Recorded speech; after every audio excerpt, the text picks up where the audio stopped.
How's it going, everyone? My name's Graham and welcome to Two Left Thumbs. This is a follow-up to my previous video looking at Masters of the Universe Revelation, this time focusing on part 2. So I would recommend watching both videos, but I will say I liked part 2 more than 1, and that's coming from someone who liked part 1. I'll start off this video spoiler-free and talk about part 2 as broadly as I can, and will give you ample warning before going full spoilers. In that first video, I took a look at what this He-Man sequel series did well as a healthy scoop of criticism. The show wasn't perfect, but I still came away with a positive impression and didn't agree with the massive amount of hate it received. I'm not really interested in the drama surrounding the show, I just want to watch some TV and make up my mind independent of everything that went on around it. I'm aware of a lot of it, I just don't care to weigh in.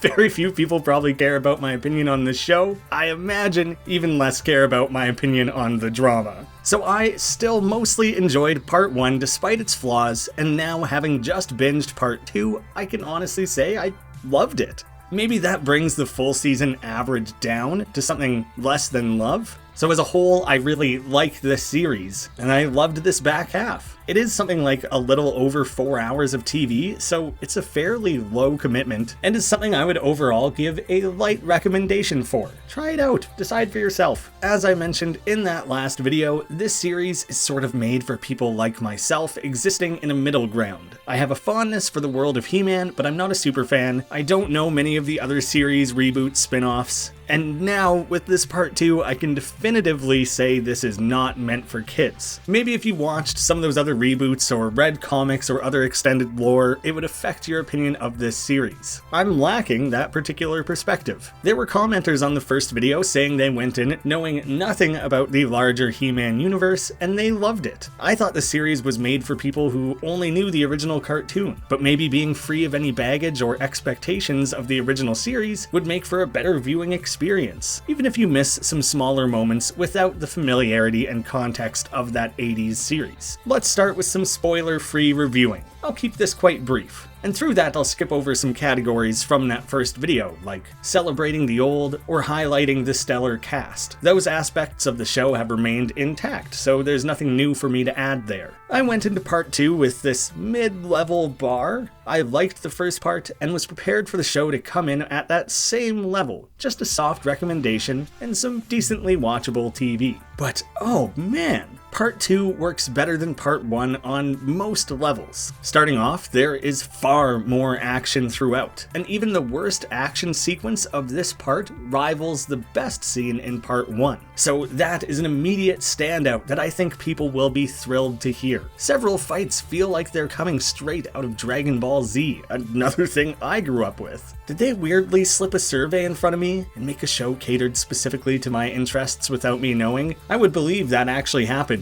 if I didn't skip literally every YouTube survey that they've ever put in front of me. Does anyone actually answer these? The storytelling here feels a little less fractured as the characters exist in two main groups, so we get to see the heroes and the villains, without stories being cut up and wedged back together too much. There's a little less juggling of the often wasted B and C plots. Part 2 gets right to it and tells one main story the whole time. There are some small offshoots, but not ones that drag down the narrative, as was sometimes seen in Part 1. It was pretty impressive that they managed to have filler content when there was only 5 episodes. Even if this Part 2 story potentially bites off more than it can chew at times, it feels more coherent. It's more like a 3-act movie rather than 5 episodes of TV. This is not something that necessarily needed to be addressed, but since I mentioned it in the last video, the humor here is notably better. They have a few more tongue-in-cheek digs at the old show that feel good-humored, especially the way they now lean on the camp of Skeletor more, having him ham it up and deliver corny-ass lines that just made me smile. Let him marinate in his tears until I amputate his man-at-arms. That was totally missing in Part 1, I guess mostly because Skeletor was missing, and it really balances the tone of the show much better. And above all else, Part 2 had like 7 major oh shit moments that literally shocked and amazed me. They were designed to do that. So, maybe they're less earned than big reveals in other shows, and I'm just some knuckle-dragging watcher who's super susceptible to that sort of thing. But those twists, power shifts, reveals, and more all felt like they were the reason the show was made. It was ambitious. You'd be picking your jaw up from one thing, and 15 minutes later, something else absolutely bonkers happens and stuns all over again. An important point for people who disliked the lack of Adam and Skeletor, but mostly Adam in part 1, that is addressed and handled much better here. And on the flip side, I'm very frustrated with where they eventually took Teela in a once promising character arc. Evil Lyn was a little bit iffy, but Teela was the real flop. My major hangups for this part are that there are still pacing issues present, if not worse than ever, and character development is largely sidelined, which, kinda isn't great. It makes the show really enjoyable and like eating a big thing of cotton candy, but we're kinda missing the steak to savor. If they never make more of this show, then yeah, hot damn, it was a lot of fun. If they try to make several seasons, I think they're gonna wish they spent a little bit more time laying some foundations in this early part of the show. Okay, I'm too excited about this. I need to move into spoiler territory because that's the stuff I really want to talk about. It's way too difficult to discuss this without sharing the specifics, and it's even harder to find footage to pull that doesn't spoil anything. I may have used stuff from part 1 just to save myself that risk. First up, the positives, the stuff I really liked. But now is also the time that you should click away if you don't want major plot points spoiled, because I basically have to discuss all of them. This part was nothing but big plot points. Okay, you ready? You gone if you don't want a spoiler? I'm going for it. Right away, Adam didn't die. I made a whole thing in the last video about Adam dying twice, and that they'd bring him back in time for the season finale. Nope, Teela actually managed to save him, and Adam becomes a major player for the rest of this season. Even if the show does still center on Teela and Lyn a little more than anyone else, Adam is maybe as big of a character as them here, which means across the series, he's not the main character, but he definitely is in part 2. Not only does Adam come back, we get what is essentially He-Man Man, the thing that I joked about in the previous video. See, the sword is just the conduit, but the spark? That was always me. Although I think they call him Savage He-Man. We learn that the sword actually channels and tamps down the power of Grayskull, and without it, Adam turns into this freakazoid combination of the Hulk, Tarzan, and Rage Mode Broly. This is something I never knew I wanted, but he is wild, fierce, and so incredible to see in action. Almost the entirety of episode 2 is him just ripping shit apart, and in the process of blasting through everything in a totally unstoppable way, as Skeletor puts it, he is power incarnate. This Adam rips apart loads of this skeleton horde, which means he's murdering things that were civilians like a moment before. I guess they skipped trying to figure out if they could save those people. He even threatens his own father. Yeah, it's intense. It's out of character, but they're establishing that Adam hates being in this form. He doesn't want to be like this. It was a very temporary risk and necessity, so you don't have to worry about him busting it out all the time. But this is the best action sequence of the whole series. It's so long and just non-stop. It's far closer to the action scene in Castlevania. This is what I was expecting from that studio. It's like Cell versus Broly. It's so damned fun to watch. I know people will think that this being ended with a speech and a hug is lame, but Adam has always been centered around avoiding a fight. He doesn't even really like turning into He-Man, let alone this new savage form. And going back to the old series, Randor was horrible to Adam, always calling him lazy and never really showing any form of love for him. So now that he finally has his son back, having him express his pride in and love for Adam was a touching payoff. Through this, Adam is able to shed this form, reject it, and wishes to never use it again. I love the way they laced in commentary from different characters that really eloquently define what the 80s version of He-Man stood for. Skeletor criticizes him for having more power than he ever let on, and using it to only police him. You abuse this power. You hid it away, and only ever called upon it to police me. While Duncan explained the restraint Adam showed. But he only chose to call it down when someone else needed it. He gave it away. That's what made him a hero. This is what He-Man has always been about, and it expands on the PSA-style life lessons into a more well-rounded character with incredible morals. If your biggest issue with this series was a lack of He-Man and Adam, and a lessening of what he stood for, But why? Because I want you to know what saving the universe feels like. This is really well handled in part 2. It's no longer just carrying forward the characters and telling unique stories. They're attempting to tie in those same motivations and lessons in a more mature context. This is what Kevin Smith meant when he said the show is still about Adam and about He-Man. Yes, he's less present, still a major player, but central to the biggest takeaways from the season. And going hand in hand with the return of Adam, Skeletor is back, and we obviously get to see much more of him in part 2. Adam is the strongest man I've ever known. Until now. Mark Hamill lives up to his name and Hamills it up. Eh? I stayed up all night writing that joke. Starting right from where we left off, he recites poetry with a sinister glee that you can't help but love. All hope lost, the champion dead, she begged them, find the sword! He's cracking jokes all throughout the season in this dark and twisted manner. It breathes a humor into the show while honoring the silly camp of the 80s. Your heroics are hilarious to me. You want a fighty fight? Yet it's simultaneously the most dark and twisted form of Skeletor I've ever seen. I can unmake you with a thought. I love the layers it adds to this power-hungry maniac, seeing him be totally unhinged. It's such a perfect evolution of the character, I love it. Skeletor is never satisfied with what he has, and makes every choice in pursuit of killing He-Man. Everyone around him is annoyed by him that this is all he seems to care about. In fact, I generally love the implication that everyone actively hates Skeletor. All his henchmen are constantly trying to betray and get out from under him. It makes sense. He's a dick. The joking, cackling, straight-up evil villain who defines his existence through his nemesis with a lovesick right-hand woman he emotionally abuses? Mark Hamill really is typecast, isn't he? And similar to the Joker, Skeletor cannot bring himself to kill He-Man when the time comes. Maybe he could have done it, but he makes excuses, like there being more secrets to be uncovered. That eternal battle will always rage on, even if the rivalry is entirely one-sided. He'll never back down from it. That's why they used to battle it out for whatever 300 episodes before, and it's why it's continued on now. The best thing part 2 does, and I know some people are going to dislike this aspect, and I get the critiques, but I've really enjoyed the constant arms race of power. Seriously, the dynamic changes twice per episode. It borders on being a little too much. But that rate of shifting keeps things fresh and reveals a lot of interesting things about the characters involved. Skeletor becomes Power Skeletor, Adam becomes He-Man Man, Skeletor makes Evil Lyn into the new sorceress. How does he do it? I don't know. Don't think too hard on it. They probably should have explained it. I guess because he's basically a god at that point, and there was the void of the sorceress that needed to be filled. Just a light critique sprinkled in there. But then this Dark Lyn becomes God Lyn. Beastman becomes Battle Beastman.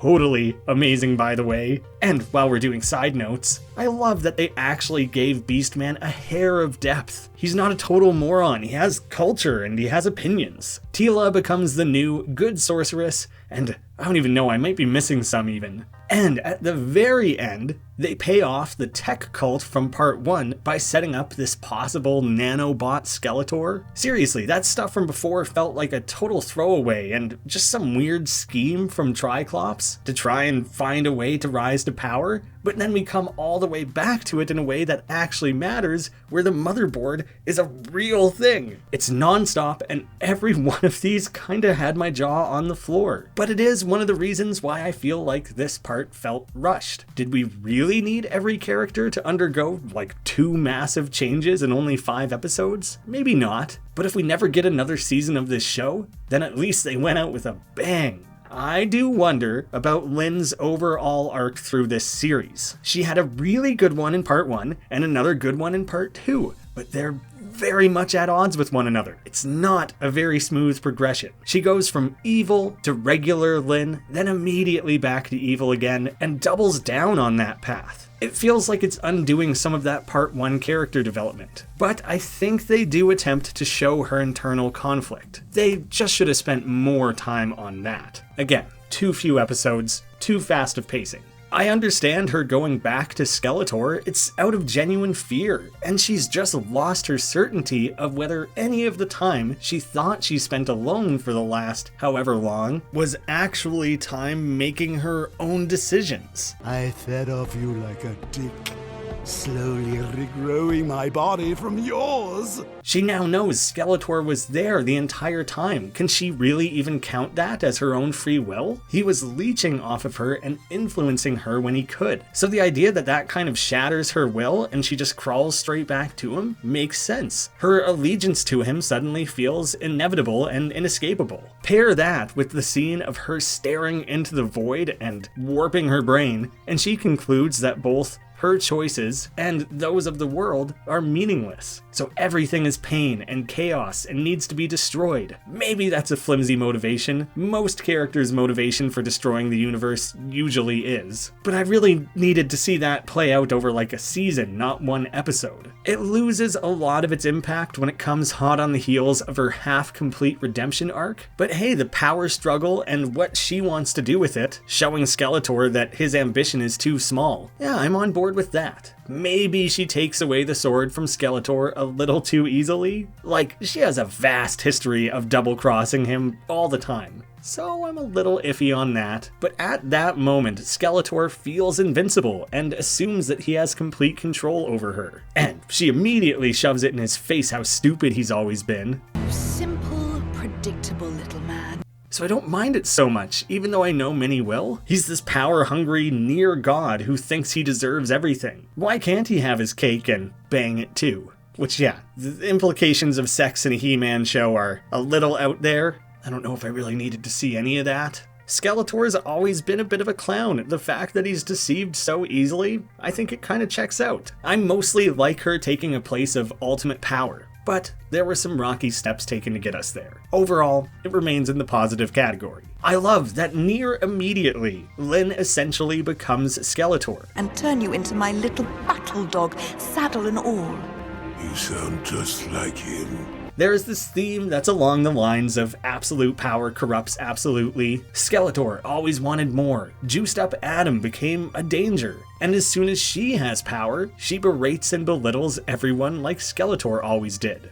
The bumbling idiocies of the past will no longer be tolerated. Poking fun at their incompetence when present in the old show was done in a way I really like. A side note, her bat outfit for the Dark Sorceress is just glorious. Instead of it being like an eagle or falcon for the good sorceress, she gets to be this badass goth witch, and I think it's perfect. Although I do have to laugh at her getting like 12 redesigns across 10 episodes. It's a bit much, even though I think it's all quite fun. I've seen people poke fun of the fact that all these characters' hairstyles change with each power upgrade. Back in the original show, He-Man and Adam always shared a haircut, so that was never really an established thing. But I don't know, just think of a Super Saiyan's hair turning yellow. It's the same idea. It's a weird nitpicky thing to take issue with. Didn't bother me. And while I'm talking about nitpicking, I am so sick of hearing people say that they think that this is disgusting or evil Lynn shouldn't have muscles. Oh, it's so butch and whatever. These characters are masters of the universe. So what if they beef up Evil Lynn a little bit? She looks hardcore. These people are never once going to criticize the fact that Adam suddenly puts on 500 pounds of muscle when he becomes He-Man. What do you care if she gains 1 inch on her bicep? Those are weak criticisms. But at least every time I hear people bring them up, I can immediately identify people whose opinions I can discount. I already laced in some of the dope lines from Duncan in this season, but he was fantastic all around, especially in this part. Although he was mostly locked up in a jail with this octopus creature, so he was kinda underutilized, but he'd pop in here and there and drop straight facts. Nobody here fears you, evil Lynn. We all pity you.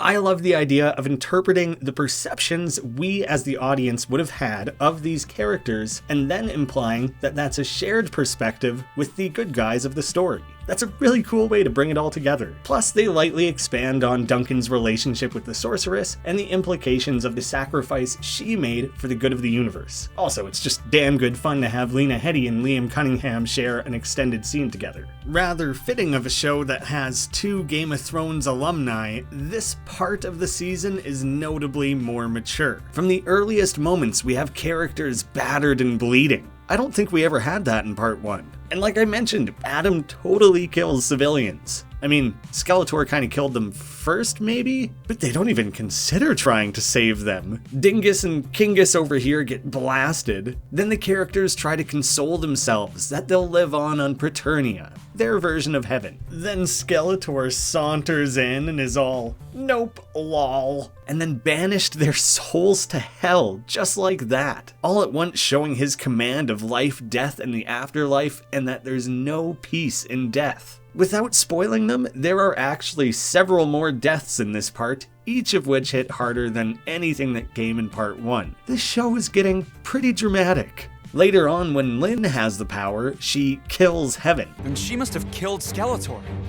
She just killed everyone in heaven! Now, the dialogue surrounding that moment is a little on the nose, but the actual act of it is crazy. In a world where characters have lived knowing that there is an afterlife, so they can rest after a life of pain, Lynn takes that all away. That's wild. I don't know if I've seen that in a show before. Lynn even has her own tragic backstory of her cannibal parents. I'm not making that up. This show really didn't shy away from anything non-kid friendly. Even if it borders on forced or a little gratuitous, I liked that story beat within the context of the season. I'll repeat that while I love the show now more than ever, it means they have totally and absolutely cut off younger age groups. Maybe that's a mistake with a property like He-Man, but if they made it too kid-friendly, I probably wouldn't be that into it, so I guess you gotta choose a demographic. Now, I can mock a line like the one about killing Heaven, but part 2 had some great exchanges between characters, several different lines that were more memorable than anything from part 1, and then this absolutely devastating line from Lynn to Skeletor. And there isn't enough blood in your body to wash my hands of you. That was really rolling around in my head after she delivered it. Pardon me, but that is so fucking sick. Holy crap, that's the most metal shit I've ever heard. I do enjoy the way pieces were moved around this season, even if it was almost entirely for the sake of motivating action rather than plot or character development. And I should save myself some time and just say there's a big asterisk next to almost every single point I bring up that it happened probably too fast. With a bit of ironic timing, we have a team up of Skeletor and Adam. At this point, I think we'd welcome any help we can get. From anyone.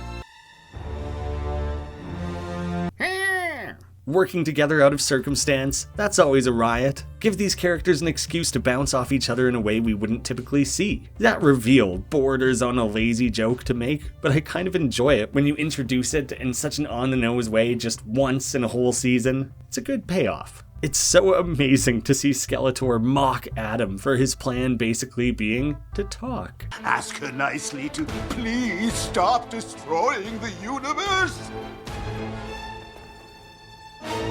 Oh my god, we are.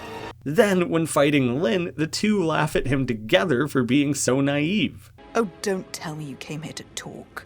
I know! It's ridiculous, right? It shows us both their frame of mind while reinforcing what a good guy Adam is. And it ties in the fact that He-Man really couldn't fight in the old cartoons. He's the toughest guy around, but chooses to avoid the fight when he can and would rather use his words. It's like he's carrying forward the lessons he would have taught kids 40 years ago. There is a moment during the big battle when everything seems so bleak, and on the first light of the 5th day, everyone looks off to the east. You know, something like that. There's this scarf that's floating around, kind of assisting. I was so confused, with no clue where this was going. I don't know how I didn't see it coming. We have the big reveal. It's basically Orko the White. Oh, they really got me. It makes me almost want to entirely forgive what a pathetic sad sack they made him in part 1. Almost. They still gave him an overly sad arc and turned his death into a joke, but the payoff is borderline worth it. I loved watching him kick ass, especially with the use of sound effects straight from the 80s cartoon. Although, it was weird to have him fight in 2 battles at once. Why do it that way? You couldn't have another character step up to help fight? Layer in one more payoff? But I did love that they reintroduced his crappy bubble from episode 1, bringing it up in this giant climactic battle, which itself is also bringing the series full circle. Reconnecting to episode 1, bringing back Orko these small moments, it enhances that first episode as well as the full season. I still think his death was milked a little hard and could have been treated better, but his return was pretty triumphant, and the character felt a little closer to how we remembered him. There are some other great character moments from pretty well everyone, even if they are light on the actual development. Look at something like Skeletor practically begging Lynn to be spared. Don't kill me, Lynn! Don't kill me! And for a second, I thought she might actually kill him. I know some might not like it, but I dig that the show managed to raise the stakes that high that I believed that was a possibility. I didn't really touch on the animation in the previous video. I said some of the effects were good, but there wasn't really a lot to specifically point to. They step it up like crazy in part 2. The effects, settings, designs, landscapes, and backgrounds had loads of gorgeous examples. This season was actually a treat to look at, and there were a few musical sections that really stood out as well and got me fired up. I'm kind of gushing at this point. Maybe it's time to take things back down a notch. I can take a step back and look at the criticisms I had for this season. I'm not doing the positivity sandwich this time around because my criticisms are much lighter for part 2. The lack of character development and pacing issues kind of permeate the whole thing, but honestly, those were some of the easier things to overlook. When there's this much action and big moments, it still made the show super enjoyable. Yes, I would rather the show handled those things better, but some of that was already better in part 1, and it's not like it was 100% absent here. Zooming in a little bit more on things that are less easily forgivable include the more specific characters and how they were handled and underdeveloped. Part 1 put a lot of time into showing us new sides of Teela and Lynn. We even have a little bit for characters like Beastman and Duncan. A little, not much. Definitely not this girl. I think her name was Adra? Oh no, as I'm saying it, Andra. I'm like 90% confident in that, but that's how little time we spent with this character. I can never remember her name because they did nothing with her the whole series. Really all I know is she's Teela's friend, and I only know that because they tell us, never show it. Based on the way the show is presented, I would assume she's like a sidekick. She's just kind of in the background often and doesn't really contribute ever. And she became the new man-at-arms basically because she was at the right place at the right time? Yeah, that's abysmally handled. It's not even fair to say she's the worst character of the show because they never even made her into a character. This is something the show probably should catch some flack for. It's a lip service diversity character who gets sidelined through the entire adventure and was never treated with any significance. And they probably should be called out on that BS. I am still severely disappointed at how little attention Cringer was paid. He had a big, brave moment that was never built to. Cringer being heroic without turning into Battle Cat should have been a massive moment and the completion of his own character arc. I'm not even sure if him and Adam ever speak directly. That is so stupid. It's a critical character to the original series, and they treated him like a pet. I have a lot of trouble looking past that. The only real character development that happens for anyone this season is just them hugging it out. Yes, we have micro advancements in characters, but mostly what we had was Randor apologizing to Adam, Adam apologizing to Randor, Teela apologizing to Randor, Randor apologizing to Teela, Adam apologizing to Marlena, Marlena apologizing to Randor, Adam apologizing to Teela. In every instance they hug, they're instantly forgiven, we move on. I don't know. There are like 8 more moments of characters basically stating their feelings and everyone accepting it. This is the main reason the show needed more episodes. If they wanted to tackle all this, they needed like 15 to 20 episodes. But would the show have been as fun and memorable if it were all spaced out? That's what I've been wondering. Maybe not on a first watch, but I think this show's long-term staying power and rewatchability would be improved by mixing all these elements together with better spacing and pacing. For the harshest criticism I have of part 2, I hate how they established how meaningful the sorceress's sacrifice really was. She gave up her family and freedom to protect Grayskull. She denied herself the ability to let her daughter know who she she was, even when they saw each other on a regular basis. That sacrifice made this flat, beacon of good character into someone much more humanized. It made us really feel sorry for both her and Tila and what they missed out on. Talking about humanization, Part 2 did a fair amount of that, and it was more often good than bad. There's a moment where Adam realizes his death ended his parents' marriage. He makes a bad joke with Tila, Get me to Grayskull, Cabby, and make it snappy! and we see that maybe his childish sense of humor has been a coping mechanism his whole life. It was a brief moment, and I wish there was a little more room for that in this season.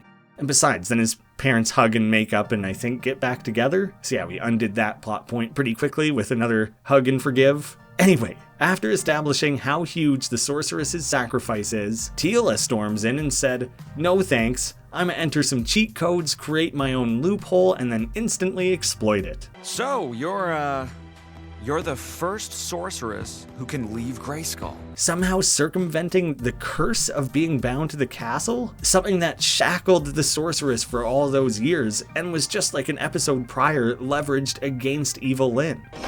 Are bound forevermore to the halls of Grayskull.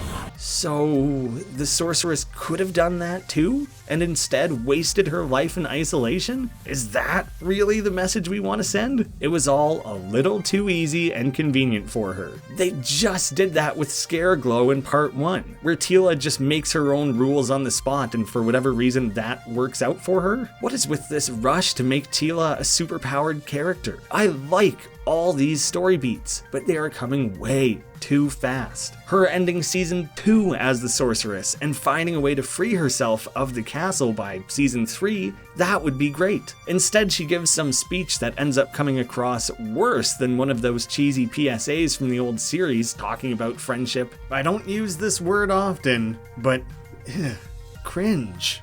Earlier to this, on her first attempt to send a message out to all of Eternia, she gets it right? I know for a fact that it worked, Tila. Because I heard you. That was totally unearned as well. Why are they just giving everything to this character? I like Tila and the direction they were going, but I hate the way they've handled her power discovery and use. This is especially stupid when they established that she was a tech person in season 1. She actively rejected the use of magic. You just need better tech. I tracked it with this, and this wasn't conjured by some wizard. It was hand-built by an engineer. Having her reconcile the fact that the sorceress was her mother should have been huge. Then she suddenly gets all the power with zero sacrifice because she has friends? Nah. This is now my most hated plot point of the whole series. Orko's whimper got redeemed, and it was now replaced with this. It's so rushed and unsatisfying. And it really undoes a lot of the better character work they had going for Tila. It's just frustrating. While I'm thinking of Orko, I really think keeping Orko around past his redemption was a last-minute decision. I really liked the idea that Tila fixing everything inadvertently would have sent Orko away again. No! Orko, I didn't mean to. It's okay, Tila. These powers are new to her, and she realizes at the same time the audience does that patching things up means she's taking away her friend's new life. That would have been a brilliant send-off, having him really come to terms with it, have some proper goodbyes, and maybe leave us with this twinkle of a possibility that we'll see him again one day. But then Lynn just holds his arm and he's good? Why? How was it that easy? It bothered me at the start of the season when she stopped Duncan from teleporting by putting a hand on his shoulder, but this is even worse. What is this? Why can she do it? She has the power of never letting go. And while we're at it, I hate that everyone just instantly forgives Lynn and lets her go about her life. She's not locked up for eternity or taken down as Subternia or something. You'd think some higher up would take issue with her zapping away Preternia. Nope, they don't address that, or Orko sticking around on this plane. We're not even going to attempt to explain any of that, huh? Those are two choices I do not understand. I think they may have been some late in production rewrites because it's at odds with the rest of the series and feels totally cheap. I think it's funny that everyone's harping on this killing heaven line, which I don't mind. I think the worst offender is that they used both these lines. We have the power. You have the power. If you're gonna have a big "We Are Groot" moment, you only really get to do that once. I think they probably should have picked one of these and cut the other. Keeping the "you have the power" makes a lot more sense and feels like a good positive take-home message. And now we can move on to a lighter section, a part of these videos I really like doing, some of my random thoughts. These are just small moments that I wanted to acknowledge that didn't quite fit under the previous umbrellas, even though they were mostly things I liked. Can this please become a meme? I'd sure like to fist him. They knew what they were doing there. I mean, other than the literal sex scene, yeah, there's a bit of innuendo throughout the season. I think they assume parents would have decided by the end of part 1 if they want their kids to continue watching this show, because the violence, blood, innuendos didn't really rear its head until part 2. So while it probably didn't need to be here at all, I guess they showed some restraint in that regard. Speaking of the sex scene, I was a little shocked that this show decided to confirm that Lynn and Skeletor definitely bang. They then kind of just mash teeth together, and Skeletor makes a boner joke? I'm happy you took my point. I don't know how to feel about any of that. I think bad? Adam tying in the use of... What kind of fabulous secret powers would be revealed to me if I didn't have the sword? Oh, that's just... Mwah. It's such a corny 80s line, and the fact that they used it in a way that felt natural was unexpected and delightful. I was doing mental fist pumps after that one. Savage He-Man kills a Manticore, a monster seen in the original series. This is a perfect little moment for fans of the original series. It will mean little to anyone else, but it's a grim and amazing detail to include. There's such a wealth of things to pull from. I love little moments like this. I think my favorite gag from the whole season was when Pig Boy and what's his name were the only 2 henchmen available to help. When it comes to henchmen, they've reached the bottom of the barrel! The idea of bringing in these stupid, garbage, D-tier henchmen and layering on jokes at their expense, that works so well when the series infamously had 1,000 characters. Nobody is remotely worried about fighting these two. They even attempt to make a retort and fail at that as well. Yeah, well, you look like a... We don't do puns! Kill him! These henchmen are so shitty that they both lack any good powers and are incapable of keeping up with the banter. They suck on every level, making it even more funny. Skeletor turning the Havoc staff into a scythe was gnarly. That's all I have to say on that. While I didn't like what they did with this character and her rapid promotion, I did get a chuckle that the king kind of jokes that he lucked out that this rando that he made lieutenant is actually a good fighter. She was a good hire. Yeah, it really was an impulse decision and it paid great dividends. In the opening scene of part 2, we see a young Duncan and young Sorceress. They really did turn him into a hot beefcake, eh? As if the salt and pepper man bun dad at arms wasn't weirdly hot enough. What a stone cold lady killer. I'd sure like to fist him. I cannot believe they brought in Ram Man. I always thought he was the most mockable character, and his arrival was actually kind of epic. I don't know how they made me like this doofus with about 6 seconds of screen time, but he kind of was like the next largest character missing, so it was exciting to see. Woohoo! We was hot in that plane. And waiting for the credits, I was floored to see that it was Danny Trejo. Come on, E-Man. Your mommy's worried about you.